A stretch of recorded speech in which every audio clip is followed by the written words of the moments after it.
Assalamualaikum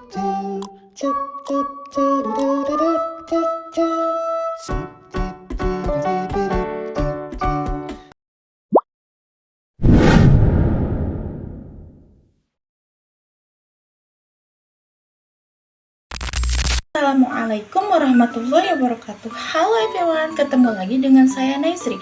Ayo kita sama-sama belajar tentang passive voice of simple future tense. Nah, di sini kita akan belajar tentang passive voice nih. Apa sih passive voice itu?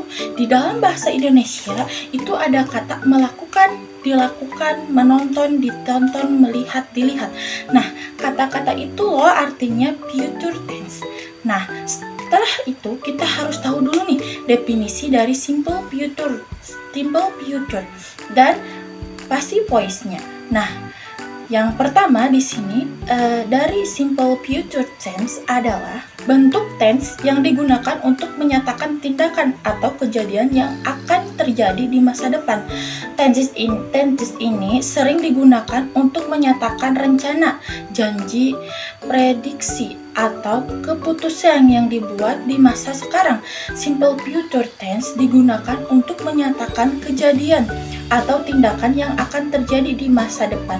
Ciri khas tense ini adalah penggunaan kata dari kata bantu will atau should diikuti oleh bentuk dasar kata kerja. Nah, lalu berikutnya definisi dari passive voice-nya, yaitu passive voice merupakan satu bentuk kalimat di mana subjek kalimat menerima aksi bukan melakukan. Berbeda dengan bentuk kalimat aktif. Active voice yang berfungsi terhadap pihak yang melakukan aksi. Passive voice lebih berfokus kepada pihak atau objek yang menerima hasil dari suatu aksi tersebut. Dari definisi di atas dapat disimpulkan bahwa pada passive voice subjek kalimat tidak melakukan aksi melainkan menerima aksi. Misalnya dalam bahasa Indonesia kita bekerja menjadi berawal di seperti dimasak, dibuat, diminum, dan lain sebagainya. Nah, setelah kita tahu definisi dari simple future tense dan passive voice-nya, mari kita beralih lagi ke rumus dan contoh yang simpelnya. Yang pertama adalah positifnya, yaitu subjek ditambah will atau shall ditambah be ditambah verb 3, past participle ditambah plus by plus object. Keterangan waktunya, will dapat digunakan pada semua subjek, sedangkan shall hanya dapat digunakan pada subjek I dan we. By plus object digunakan untuk memberi keterangan tentang siapa pelaku dari kejadian tersebut.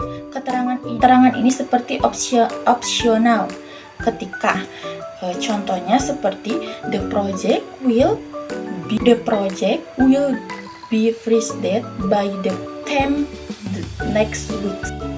Oke, kesimpulannya yaitu passive voice dalam simple future tense adalah bentuk past dari kejadian yang akan terjadi di masa depan. Pemahaman terhadap struktur ini sangat penting dalam konteks formal, tulisan akademik, dan laporan.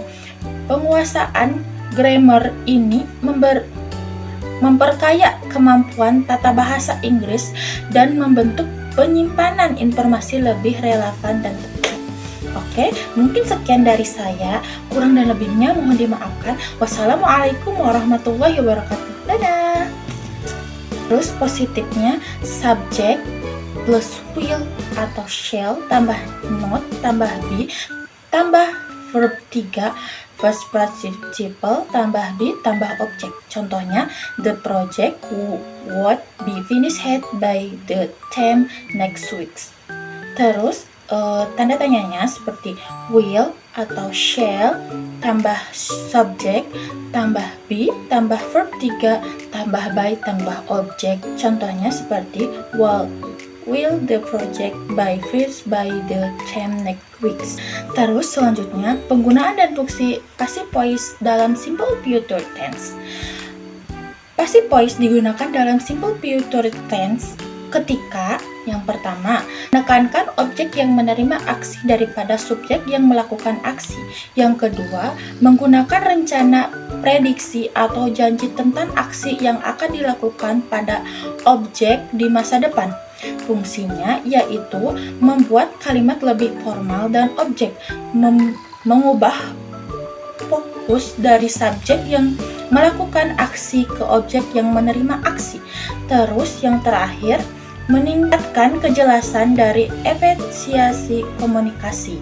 Oke, kesimpulannya, passive voice dari simple future tense adalah bentuk pasif dari kejadian yang akan terjadi di masa depan.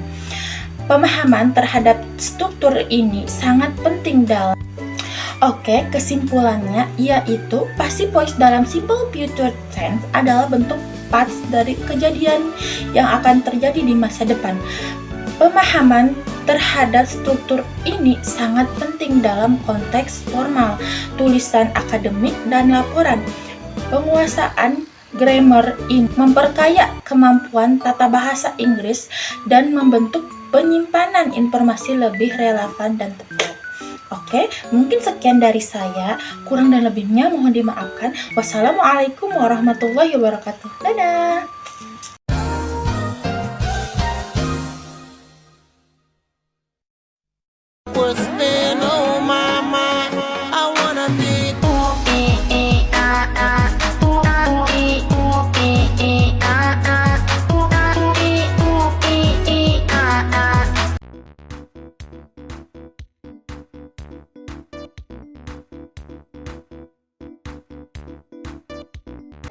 YouTube.